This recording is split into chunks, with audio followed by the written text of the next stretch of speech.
Dejar descansar a Marcos otra vez para oír un mensaje que va de acuerdo con estos días. Vamos a leer ahí en Miqueas capítulo 5 versículo 2, por favor. Miqueas capítulo 5 y versículo 2.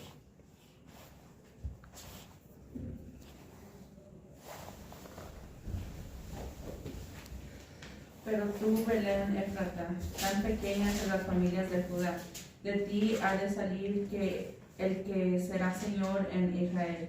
Sus orígenes se remontan al inicio de los tiempos, a los días de la eternidad. Muy bien, esta es una profecía del profeta Miqueas. Es una profecía que fue dicha unos 400 años antes de que el Señor viniera. Vamos a hablar acerca del nacimiento y de hecho el tema es nacimiento de Cristo, plan de Dios. Nacimiento de Cristo, plan de Dios. Esto que hemos leído, pero tú, Belén Efrata, pequeña, para estar entre las familias de Judá, de ti me saldrá el que será Señor en Israel, y sus salidas son desde el principio, desde los días de la eternidad. Es solamente una de las muchas profecías que hay en el Antiguo Testamento acerca del nacimiento de Jesucristo y del advenimiento del Mesías. Hablar acerca del nacimiento. Adelante. Hola. Adelante. Buenas tardes. Hola. Adelante. Ajá. ¿Ellos quieren estar aquí o quieren ir a clase de jóvenes? Aquí, muy bien. Bienvenidos sean todos ustedes. Acerca pues del nacimiento de Jesucristo, como leímos en Miqueas 5:2,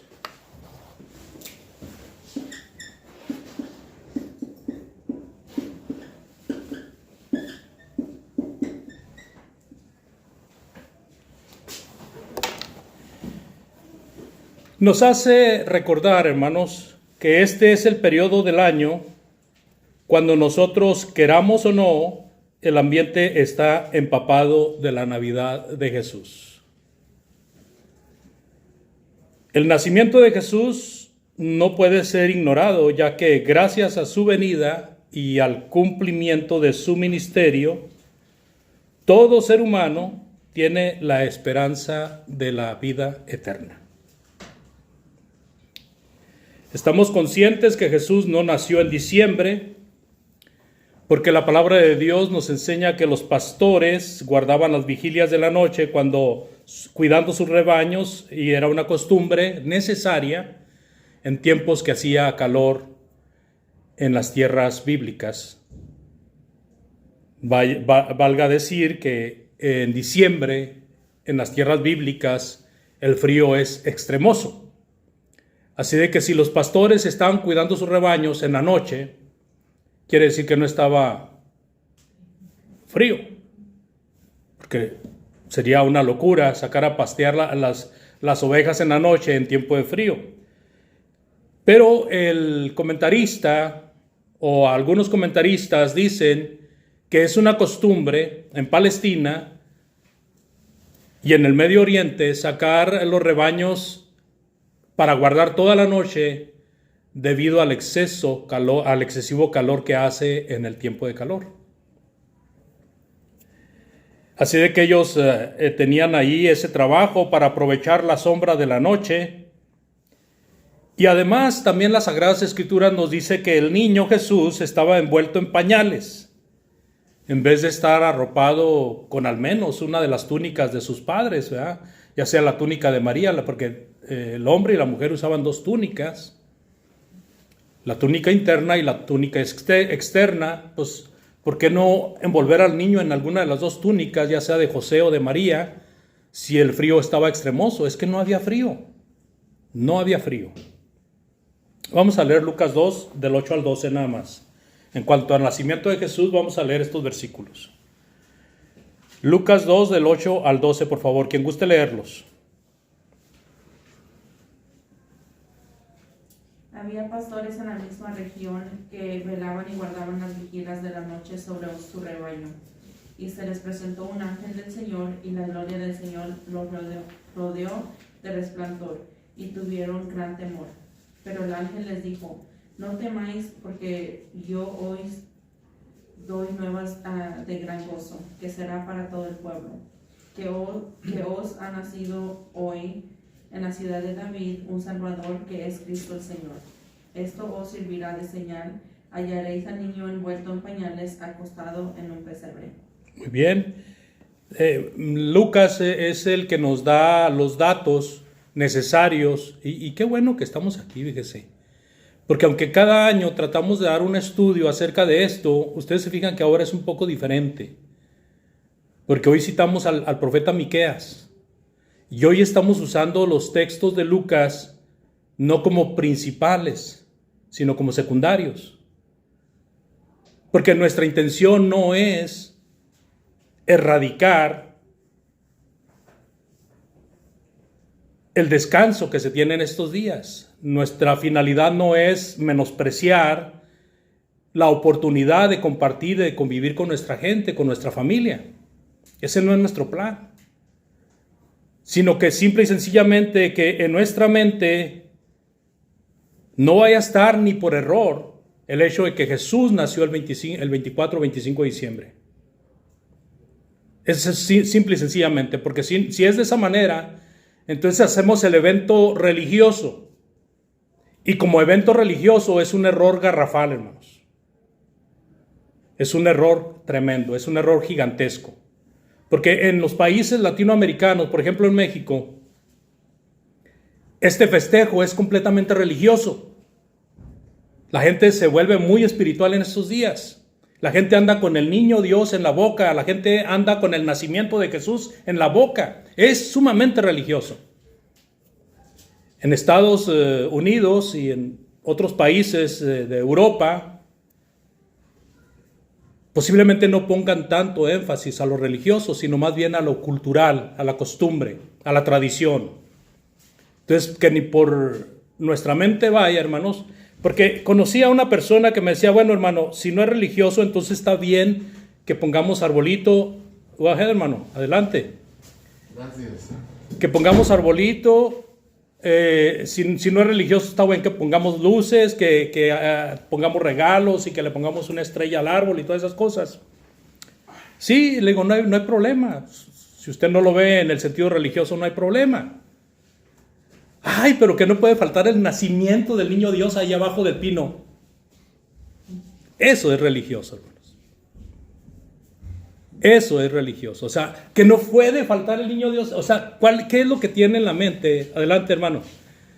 ¿Qué es lo que tiene en la mente la persona cuando está poniendo los adornos, cuando está festejando estos días? Su mentalidad es solamente gozar de la familia, disfrutar de las luces, disfrutar de las fiestas, darle gracias a Dios como todos los días por un día más, ¿verdad? Está bien. Pero si su mente está en que ese día nació el niño Jesús y que ahí lo vamos a tener y que ¡ay, qué bonito niño! Y eso es religioso. Por eso hay un debate muy fuerte entre la costumbre de Estados Unidos con la costumbre de Latinoamérica. Muchos hermanos en México y en Centroamérica especialmente están peleados por el hecho de que no creen lo mismo de la Navidad. Y es que lo que no aceptamos muchas veces cuando vivimos allá en Latinoamérica, que en Estados Unidos se ve más cultural que religioso, porque en nuestro país se ve más religioso que cultural. Ese es el problema. Se ve más religioso que cultural. Y entonces los hermanos de allá dicen: entonces quiere decir que la cultura cambia los mandamientos de Dios. No cambia los mandamientos de Dios, pero sí cambia la forma de ver las cosas. Sí cambia la forma de ver las cosas. Entonces, por eso nosotros tengamos mucho cuidado estos días de no tener en mente de que vamos a festejar el nacimiento del niño Jesús, porque es una vil mentira, es un engaño, es el engaño más grande del año. Pero si usted tiene en mente pasarla a gusto con la familia, disfrutar las fiestas, es permitido. Dios manda que nos recreemos. Así de que es muy importante lo que nosotros tengamos en mente. Acerca de la invención de la fecha en cuanto al nacimiento de Jesús, podemos ver que se remonta hasta el siglo IV Año Domini, o sea, después de Cristo, se remonta cuando este festejo empezó a llevarse a cabo. La Navidad es una de las celebraciones más sonadas del mundo, es un hito es como como un altar o como un presente que se pone para recordar algo. Levantado por la mayoría de los religiosos, el nacimiento del niño Dios, tiempo de regalos, festejos, reuniones familiares y una emotiva fiesta religiosa, pero no es un mandamiento de Dios. La explicación más consistente de los historiadores es que el origen de la Navidad estuvo relacionado con una serie de decisiones tomadas por los altos mandos de la Iglesia Católica. En los siglos III y IV, entre ellas se considera como la más determinante la moción que mandó el Papa Julio I. La moción que mandó el Papa Julio I, bienvenida hermana, en 350 para establecer la Navidad el 25 de diciembre, esto fue decretado 4 años después por el Papa Liberio, todo esto dentro del siglo IV. El ritual de la Navidad, amados, el ritual de la Navidad fue evolucionando con los siglos. Lo que se festeja hoy día es muy distante de esas primeras Navidades y responde principalmente a costumbres originarias del siglo XIX y a la influencia de la sociedad de consumo. O sea, tiene que ver mucho, hermanos, la invención de la Navidad con lo que hoy nosotros tenemos como un comercialismo excesivo. Por los festejos, por los regalos, por los días de asueto. Ahora, ¿cuál era el propósito de esta invención? Y con esto hago una pausa por si hay comentarios. El propósito de esta invención de que Jesús nació el 25 de diciembre, fue traer a los paganos hacia la religión romana mezclada con cristianos apóstatas. O sea, la religión romana mezclada con cristianos apóstatas vino a surgir en lo que se conoció desde el siglo IV ya de una manera oficial como la Iglesia Católica Romana. Ahora los católicos quieren ocultar esta situación histórica diciendo que fue cuando se inició la Iglesia cristiana en Roma. La verdad de las cosas es que tanto católico como cristiana no es correcto, porque la iglesia no es cristiana. La iglesia es de Cristo. La iglesia es de Cristo. La iglesia no fue de una hermana. La iglesia no fue de una mujer que se sacrificó por nosotros. La iglesia fue por Cristo, que murió por ella y vino a dar su vida por ella. Entonces, iglesia de Cristo. Iglesia cristiana no está en la Biblia, ni es correcto decir iglesia cristiana, porque los católicos dicen que ellos son la primera iglesia cristiana. Y el término cristiana no queda, hermanos, en la gramática de cuando queremos decir que es la iglesia de Cristo, no queda iglesia cristiana. Muchas veces a uno le preguntan, entonces tú eres de la iglesia cristiana, o tu creencia es cristiana. No. Soy de la iglesia de Cristo y mi creencia es de Cristo. Y es lo que practicamos en la iglesia de Cristo. Pero es iglesia cristiana, ¿no? No, es iglesia de Cristo. Pero es cristiana, ¿no?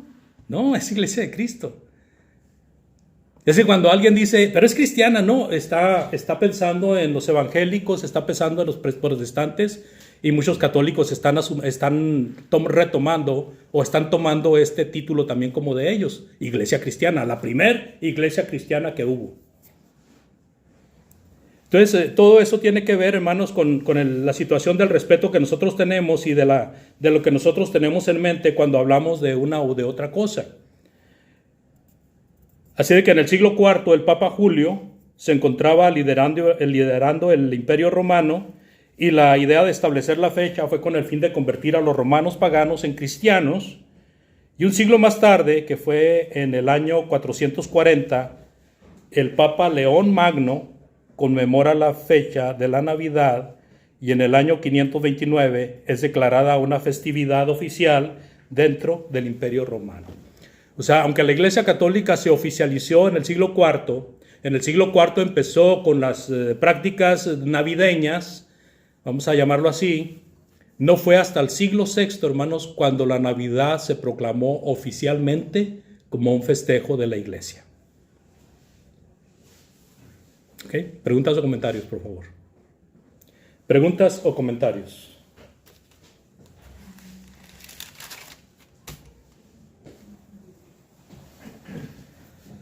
Cuando uno platica con hermanos, por ejemplo, a mí me toca estudiar con hermanos en Chile o a veces con hermanos en Nicaragua por las plataformas, con hermanos de México, o a veces cuando voy y visito el sur.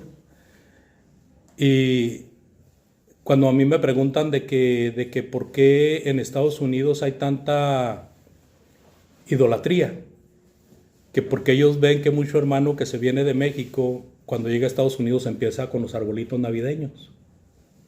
Le digo, yo no, pero yo no condeno a alguien que lo haga. Y no es porque estoy tomando una posición fácil, sino porque he comprendido que es cultural. Pero si un hermano o una hermana, como les comentaba al principio, viene y dice, ay, es que el niñito Dios ahí re bonito que se ve, ey, es religioso. Es religioso. Es que tiene en su cabeza. Aún en México se puede poner un árbol de Navidad y luces. ¿Qué es lo que tiene en su cabeza?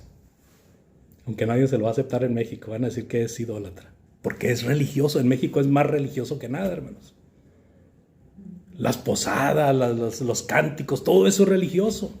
Aquí, pues aquí ya todo religioso ya los abrazó como culturales. Bueno, hermano, en México normalmente lo que más manejan son los, ¿cómo se llaman? A ver, donde ponen al niño Dios supuestamente. Nacimiento. Los nacimientos, realmente. Porque si tú pones un árbol de Navidad, no tiene nada que ver con lo que piensan o practica realmente la gente que tiene la idea de la Iglesia Católica, ¿sí?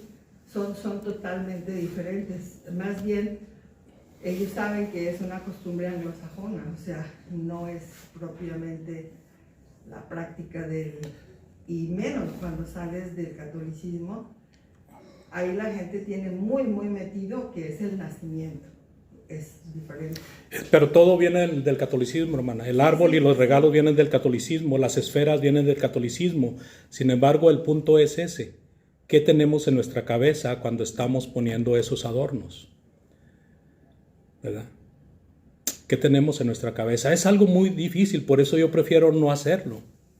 ¿Verdad? Porque ¿qué es lo que tengo en mi cabeza cuando estoy haciendo eso? Mejor no lo hago porque yo sí traigo en mi mente el hecho de que mi gente allá en el sur está pensando de que nació ese día el niño Dios y que por eso se debe festejar. Y cuando ya vienen a la verdad dicen, no, pues lo rechazan completamente. Es como el que cuando comía carne lo hacía porque era una carne sacrificada para los ídolos.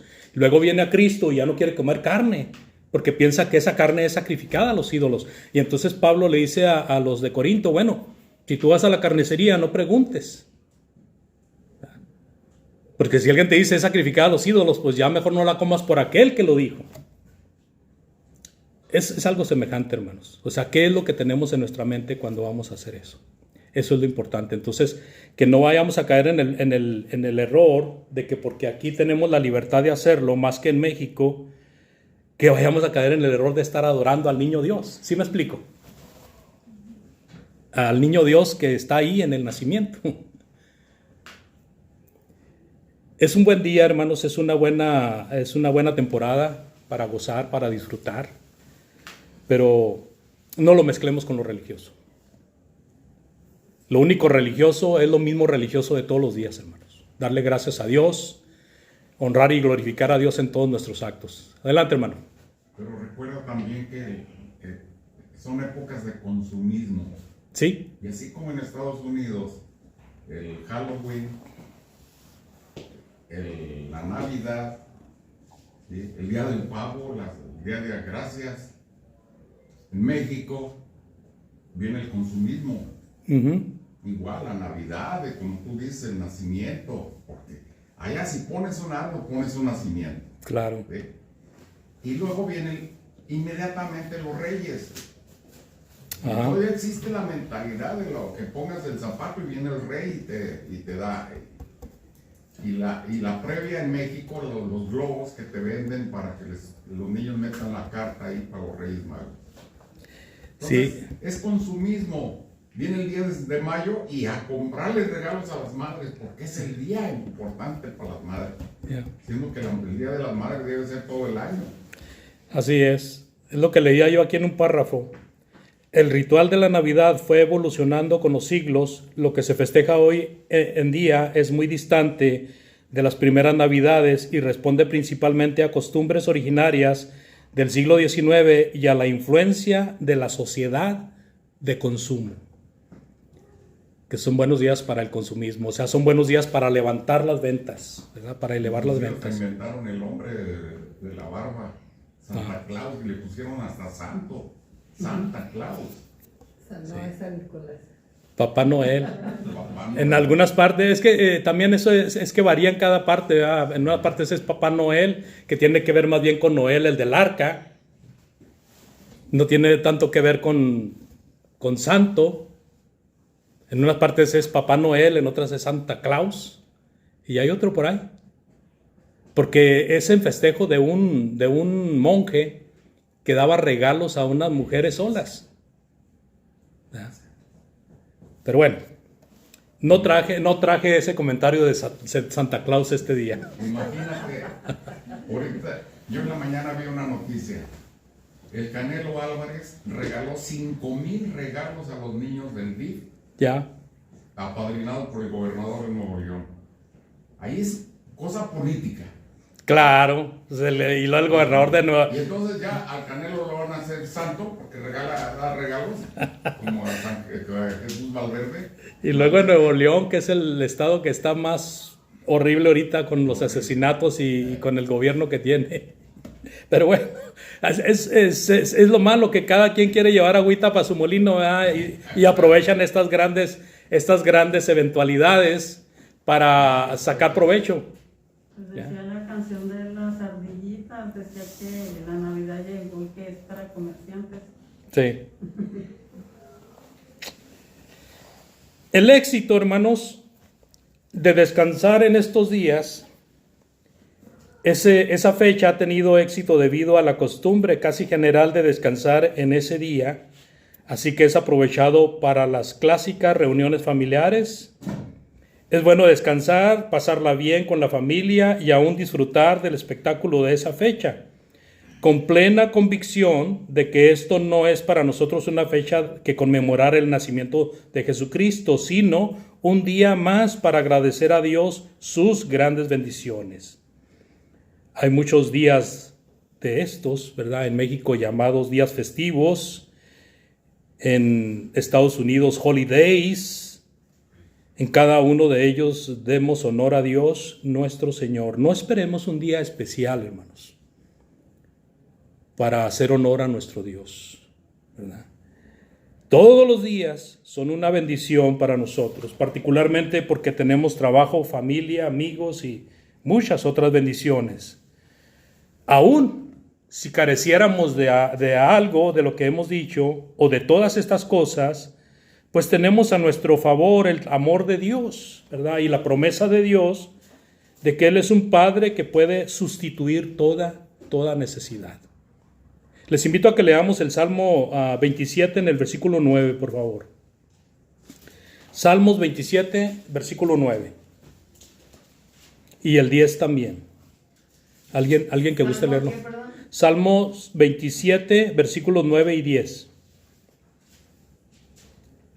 No escondas tu rostro de mí, no apartes con ira a tu siervo, mi ayuda has sido, no me dejes ni me desampares, Dios de mi salvación.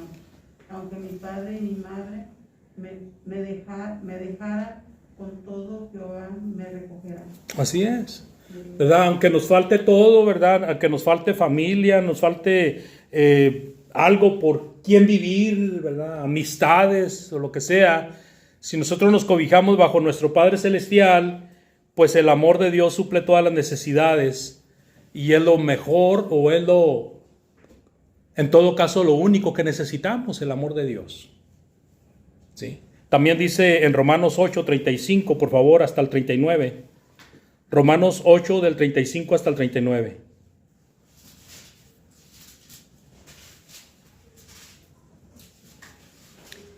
¿Quién nos separará del amor de Cristo? Tribulación, angustia, persecución, hambre, desnudez, peligro o espada. Como está escrito, por causa de ti somos muertos todo el tiempo.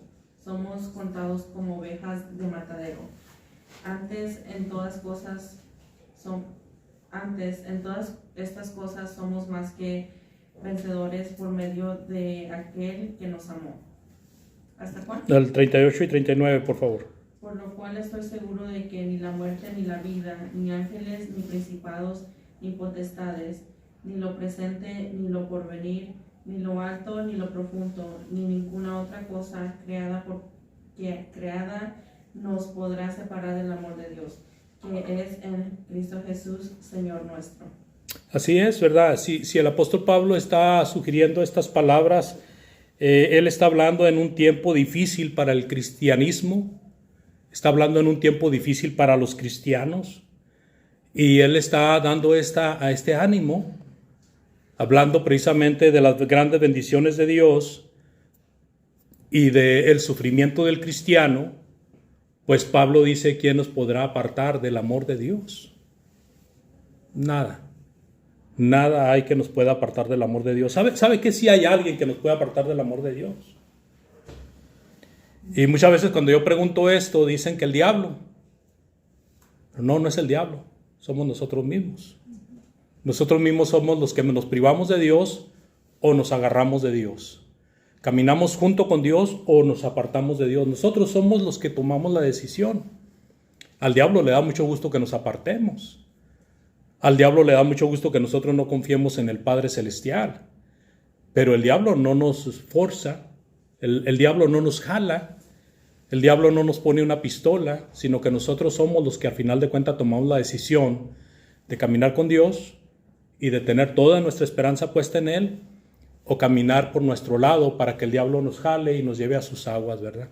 Tenemos nosotros pues un gran consolador, tenemos un Dios lleno de amor, un Dios que no solamente es omnisciente, omnipresente, omnipotente, sino que también es un Dios omnibenevolente, hermanos. Todo benevolente, todo amor, ¿verdad? Con esto no queremos decir que Dios es puro amor, pero queremos decir que Dios es amor en el aspecto de que si todo nos falta, pero estamos caminando con Dios, todo lo tenemos. Todo lo tenemos. Así de que tenemos este consuelo, pues. Algunos buscan trabajar en días de asueto, ¿verdad? Como el 25 de diciembre, para demostrar que son indiferentes al festejo mundano. Y es ahí cuando veo la falta de expectativas.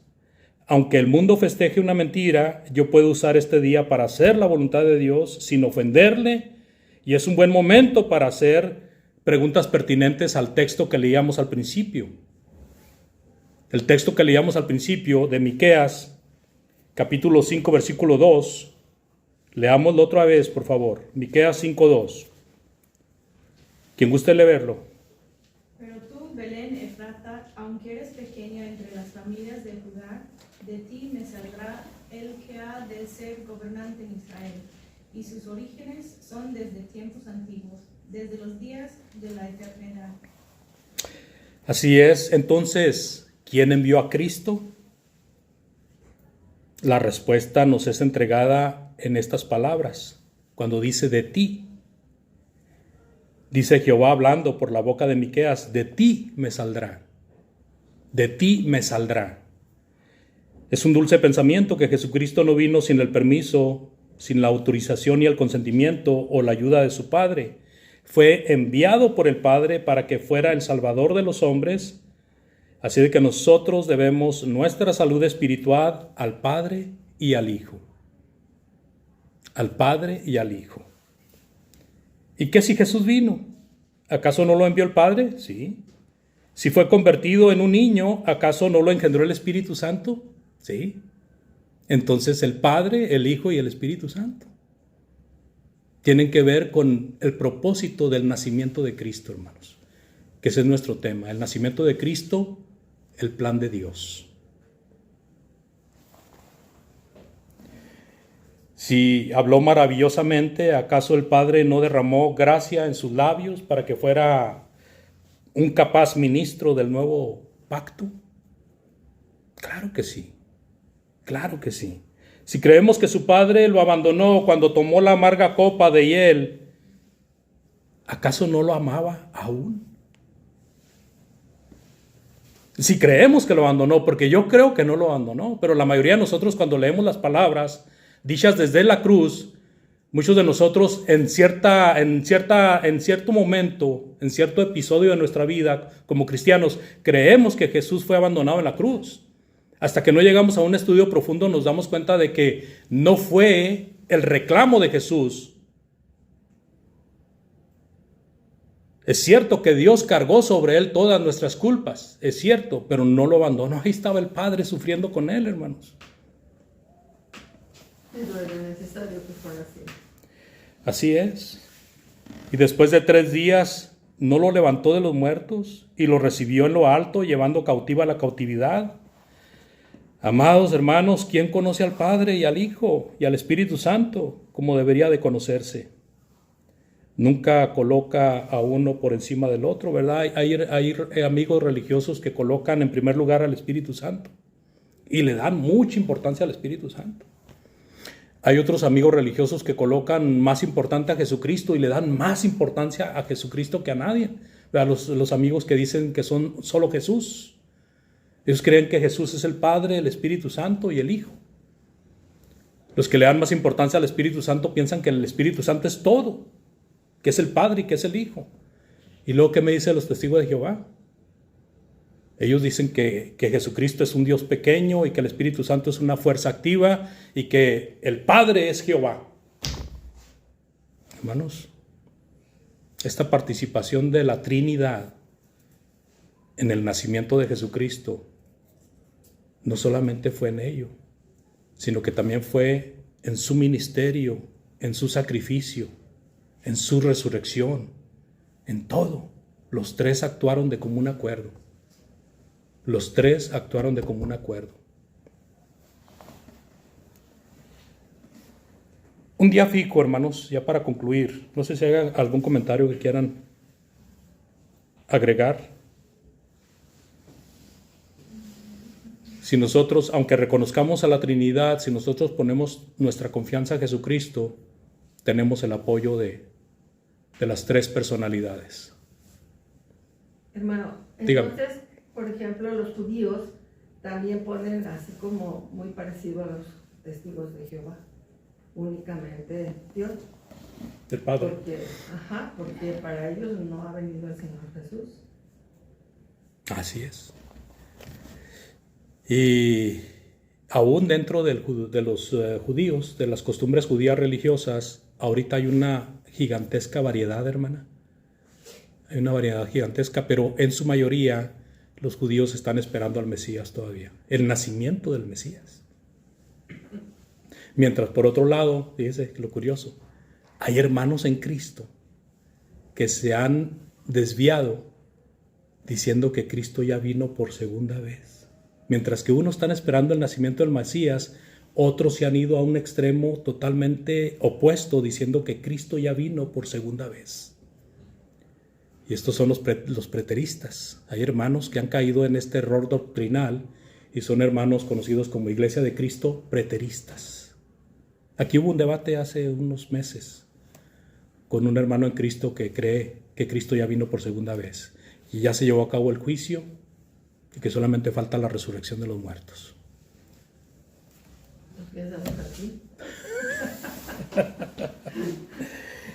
Un día fijo para conmemorar al Señor. Este sí es un día fijo que el Señor lo dijo con tantas y cuantas letras y con ejemplos que nosotros no debemos de olvidar.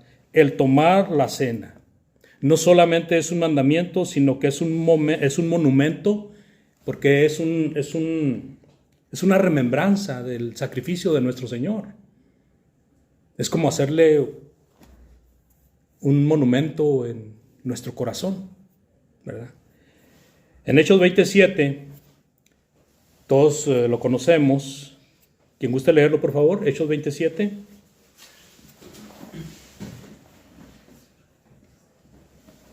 Y el primer día de la semana, cuando estábamos reunidos para partir el pan, Pablo les hablaba pensando partir al día siguiente y prolongó su discurso hasta la medianoche. Así es.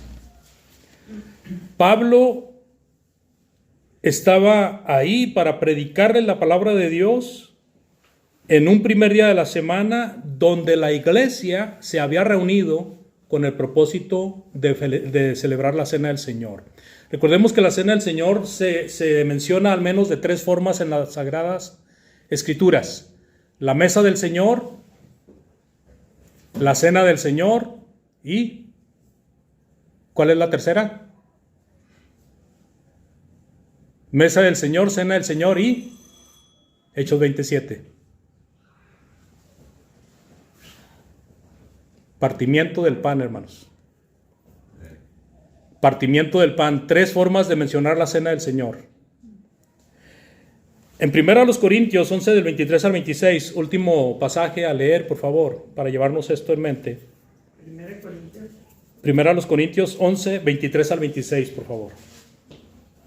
Quien guste leerlo. Porque yo recibí del Señor lo que también os he enseñado, que el Señor Jesús, la noche que fue entregado, tomó pan, y habiendo dado gracias, lo partió y dijo: tomad, comed esto en mi cuerpo, porque vosotros es partido, haced esto en memoria de mí. Asimismo tomó también la copa después de haber cenado, diciendo: esta copa es el nuevo pacto en mi sangre, haced todas las veces que la bebiereis en memoria de mí. Así que todas las veces que comiereis este pan y bebiereis esta copa, la muerte del Señor anunciáis hasta que Él venga. Así es. Los hermanos estaban reunidos el primer día de la semana para partir el pan. El apóstol Pablo menciona de este evento que es para hacerlo en memoria de Cristo. El partir el pan y dar gracias en memoria de Cristo. El tomar el jugo de uva dando gracias en memoria de Cristo. Y luego dice: todas las veces que comieres este pan y bebieres esta copa, la muerte del Señor anunciares hasta que Él venga. Es una conmemoración, es un festejo que el cristiano no debe de olvidar. Y si la gente de allá afuera está festejando que Jesús nació el 25 de diciembre, más le valiera cambiar ese festejo por el de la Cena del Señor. Porque es el único festejo que Dios puso en claro para que nosotros lo recordemos cada primer día de la semana. Ahora, cuando a mí me preguntan, entonces ¿tú no festejas el nacimiento de Cristo? Sí, sí lo festejo, ¿cómo no? Todos los días, siempre y cuando me acuerdo, porque si ando entenebrecido por el pecado, pues a lo mejor ni me acuerdo.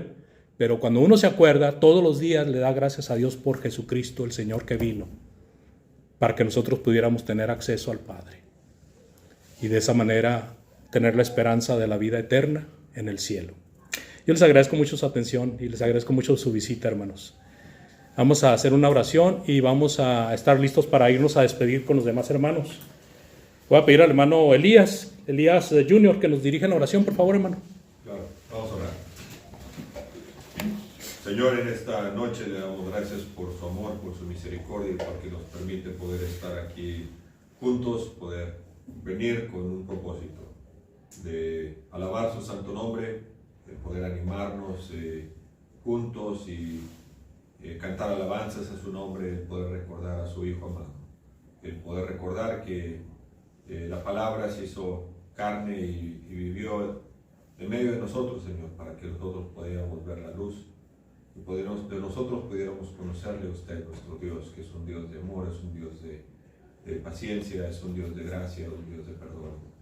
Y le damos gracias, Señor, por su Hijo amado. Le pedimos que perdone nuestros pecados y que nos ayude a acercarnos cada día más a usted. Le damos gracias por estos momentos que podemos estar juntos como hermanos, poder aprender su palabra. Y le pedimos, Señor, por los esfuerzos de esta congregación, que nos siga bendiciendo, que les dé salud y que les ayude con ánimos. En nombre de Jesús le pedimos todo esto. Amén. Amén. Gracias, hermanos. Ahí arriba nos están esperando para despedirnos. Muy bien. Hola, hermana, ¿cómo estás? Qué bueno, qué bueno. Bien, bien, hermana. Hola,